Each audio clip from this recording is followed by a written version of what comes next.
I was amazed by the devoutness of the friends in Australia to Tel Aviv University, and in fact also more generally to Israel. Eva is a second-generation donor.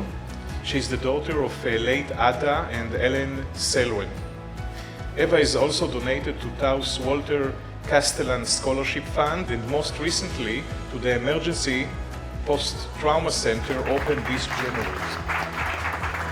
So I want to thank both Eva and late Wallace Cameron and his family for this so important support of Tel Aviv University.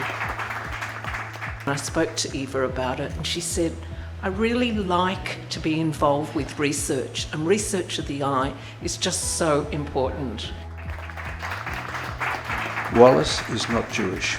This is only one of his examples of generosity to the Jewish community, and his memory is a blessing to everybody. I really do want to acknowledge the contribution made by the Victorian chapter of the Australian Friends, because they really did step up and made this all happen.